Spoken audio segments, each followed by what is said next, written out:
Hola, bienvenidos a mi canal. Quizás la información de los videos de la primera parte de la reunión anual ya los vieron. Como se habrán dado cuenta, esta primera parte ha sido un programa histórico y muy emocionante. En enero podrán ver la segunda parte en jw.org. En esta ocasión no tenemos que esperar hasta enero 2024 para verlos. Aquí les traigo un análisis de este discurso de la segunda parte, así que empecemos. So let's give our attention, please, to Brother Jeffrey Winder, who will consider the theme, How Does the Light Get Brighter?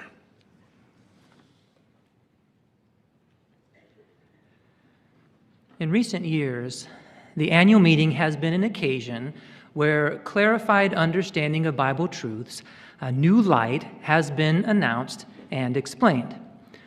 Of course, it's not at every annual meeting that this takes place, but when Jehovah makes something known, often it's at the annual meeting where it is announced. Now, will there be new light today? But have you ever wondered, though, how exactly does Jehovah reveal clarified understanding of the Scriptures, new light, in modern times?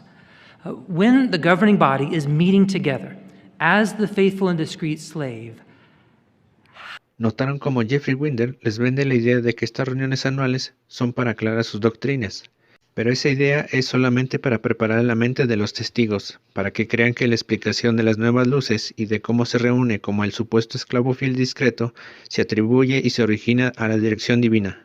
Veamos a continuación cómo lo explica Jeffrey Winder. how does it work? How exactly does the light get brighter? How does Jehovah use that arrangement to clarify our understanding? Well, first of all, what do we know from the Scriptures? Let's look at 4 points. The first one is this: by what means does Jehovah reveal new light? Well, for that we can turn to 1 Corinthians chapter 2 and read together 1 Corinthians 2, verse 10. For it is to us God has revealed them through his Spirit. For the Spirit searches into all things, even the deep things of God. So clearly, by what means does Jehovah reveal new light? It's by his Spirit. We recognize the key role that Jehovah's Spirit has in revealing the truth. Aquí Jeffrey Winder trata de convencer a los testigos de Jehová de que el Espíritu Santo es uno de los medios que tienen que ver con los cambios que han hecho. Pero hay algo más. Recuerden que los líderes usan otra estrategia de convencimiento. Ellos se autoproclaman el esclavo fiel y discreto de la parábola de Jesús, tal como veremos a continuación. Point 2. To whom does Jehovah reveal clarified understanding? Well, for that, we can turn to the book of Matthew, chapter 24, and read together Matthew 24, verse 45. Who really is the faithful and discreet slave whom his master appointed over his domestics to give them their food at the proper time? So clearly Christ has appointed the faithful and discreet slave, and it is through this channel that Jehovah, through Christ, works to provide spiritual food. So just with those two first points, it's very clear to us how spiritual truth, new understanding, is communicated from heaven to earth by means of the Holy Spirit through the channel of the faithful and discreet slave. Notaron cómo sutilmente Jeffrey Winder les quiere dejar claro a los testigos de Jehová que ellos han sido designados como ese canal de comunicación para proporcionar ese supuesto alimento. Los líderes saben que no pueden convencer a los testigos diciéndoles que los adoren como dioses.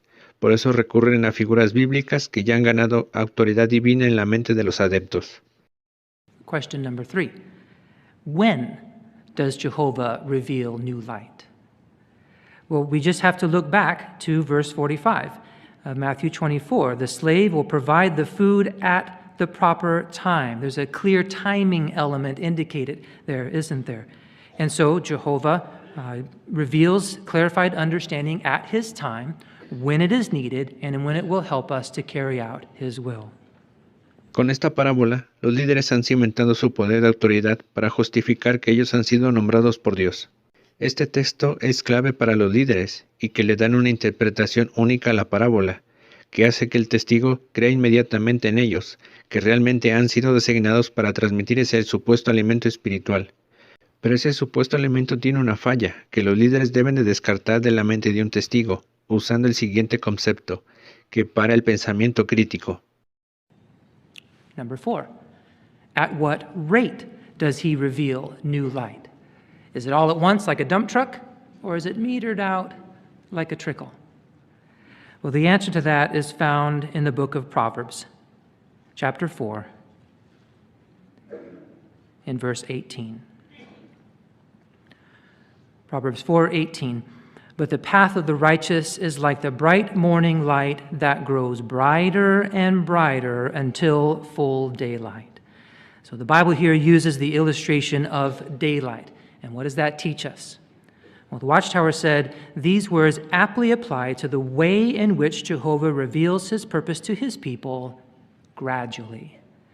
So just as daylight grows brighter and brighter gradually, a proper understanding of Bible truths comes gradually, as we need it and as we are able to absorb it and use it. And we appreciate that, don't we? It's easier on our eyes when literal light gets brighter gradually. And so it is with the understanding of Jehovah's purpose as well. ¿Notaron hasta dónde los líderes necesitan presionar la Biblia para poder forzarla a que apoye la manera en que ellos interpretan el texto de Proverbios 4:18? Es como si ellos culparan a Dios cada vez que se equivocan al entender la Biblia. Y a continuación veremos decir a Jeffrey Winder admitiendo que esto es así. Well, knowing this, then, we are not embarrassed about adjustments that are made, nor is an apology needed for not getting it exactly right previously. We understand this is how Jehovah operates. He reveals matters gradually when it is needed. And also, the governing body is neither inspired nor infallible, and so it can err in doctrinal matters or in organizational direction. The brothers do the best they can with what they have and what they understand at the time, but are happy if Jehovah sees fit to clarify matters, and then that can be shared with the brotherhood. And when that happens, we understand it's because it's Jehovah's time for that to happen, and we eagerly accept that. ¿Notaron que los líderes no van a admitir que se han equivocado y de los ajustes que han hecho? Ellos siempre le echarán la culpa a su Dios de sus errores. Ustedes lo acaban de escuchar. Pero es interesante que debido al Internet que los ha expuesto innumerables veces de sus errores en sus doctrinas, es lógico que digan que no son inspirados ni infalibles y errar en cuestiones doctrinales y de organización. Pero en todo caso, juzguen ustedes.